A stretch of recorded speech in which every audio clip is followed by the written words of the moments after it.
Live from Fargo and serving you on TV, online, and on the go. This is Valley News Live at noon. Breaking news this noon, an investigation is underway as to why a toddler was found wandering around alone in a North Moorhead neighborhood this morning. Good afternoon and thank you for joining us. I'm Christine Stanwood. Moorhead police tell Valley News Live the little boy was found unharmed by a man at a storage garage complex. The toddler was apparently being cared for by someone other than his mother when he got away. Police say the little boy will be returned to his family, but they say Clay County Social Services is involved in the investigation, trying to figure out exactly what happened. Be sure to stick with Valley News Live for more on this breaking story. Also breaking, the Fargo Park District is still trying to clean up a big mess at the John E. Carlson Coliseum on the city's north side. Park District officials say a pipe may have broken in a locker room, sending water all over the building. A teacher spotted water flowing out of the Coliseum's doors and called park officials around 7:15 this morning.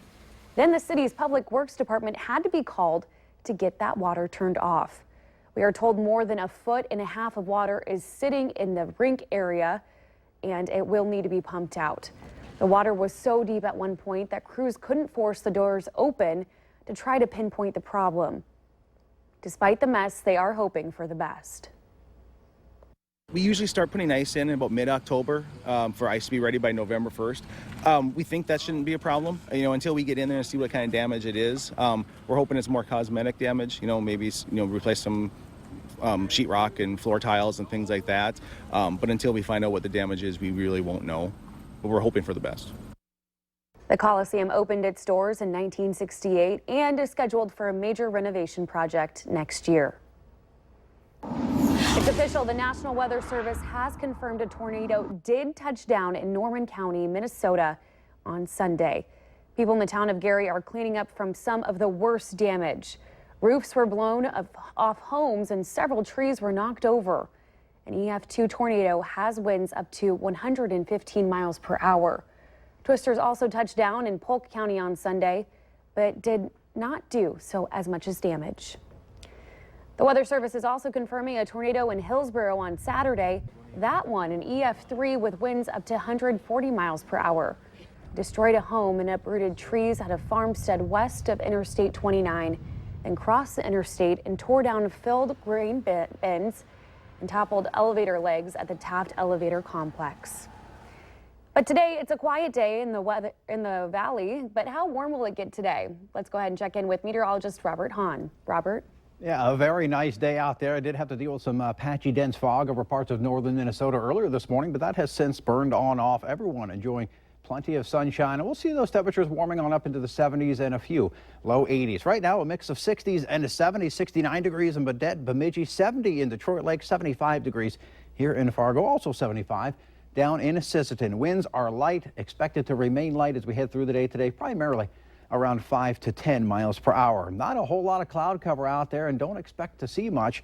We'll see some sunshine and some nice warm afternoon temperatures. A quiet day, a welcome quiet day, a second one in a row after a very wild weekend. And you guessed it, on the radar with no clouds out there, no precipitation, and none anticipated today. Today and tomorrow, a couple more nice days, but we do have stormy weather to talk about on that 7-day forecast. We'll get to that in just a few minutes. Okay, thanks, Robert. The FBI expects to publicly release as soon as tomorrow the report on Hillary Clinton's email server investigation that the Bureau sent to the Justice Department in July. Someone recommending no charges. The release is in response to the numerous requests under the Freedom of Information Act. Now, last month, the FBI director described Clinton's behavior while she was Secretary of State as, quote, extremely careless with classified material, but recommended against charges. A man is being evaluated after trying to open the back door of a jetliner mid-flight and forcing an emergency landing in Minneapolis. An Alaska Airlines flight with 187 people was on board was en route from New York to Seattle yesterday when the man told a flight attendant he needed to get off the plane, then later tried to unlatch a door in the rear of the plane. Minneapolis police escorted the man off the plane and the flight continued on to Seattle. A strong message today from a young woman who lost both of her parents in a murder-suicide this month. If you see something, say something. Savannah Baumgartner says her family was torn apart by domestic violence and believes it could happen to anyone. The family says Tammy Baumgartner was going through a divorce with her abusive husband. Her daughters were trying to get her help, but their worst fears came true when she didn't come home 2 weeks ago on Sunday. Police say their dad shot and killed their mom, then turned the gun on himself. It's not fair, to keep it a secret. If you know what's happening, reach out. I mean, our mom, she was so scared to do anything, and I mean, look what happened, and I couldn't imagine having that happen to anybody else. Savannah says everyone in the community should be watching and listening for signs of domestic violence. If you suspect something is wrong, a call for help could save someone's life. Moorhead Public Schools are boosting security for the coming school year. Last year's bond referendum is providing money to add more secure entrances at all school buildings. That means during the school day, parents and visitors can only use the main doors and must identify themselves with a school secretary in the entryways. And starting in October, a software system will be installed where visitors and parents picking up their children will have to scan their IDs. A trial is underway in Minot for what could be a landmark animal cruelty case in North Dakota. 29-year-old James Music is accused of baiting a dog and taping its mouth shut, then shooting and killing the animal. Prosecutors upgraded the charge from a misdemeanor after the 2013 state legislature made the crime a felony. Now, so far, there has not been a jury conviction in such a case in North Dakota.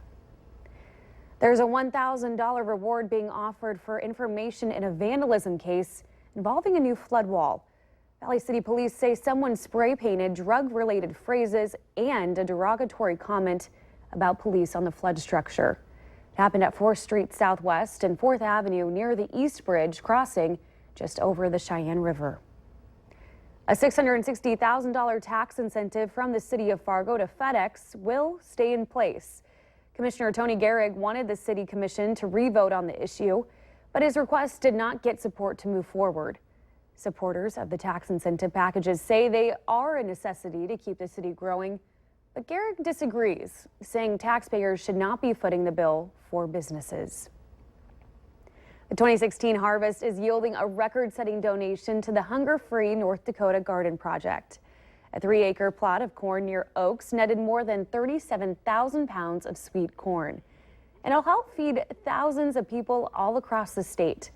North Dakota's Ag Commissioner says this year's total contributions to the Hunger Free Project is double that from last year.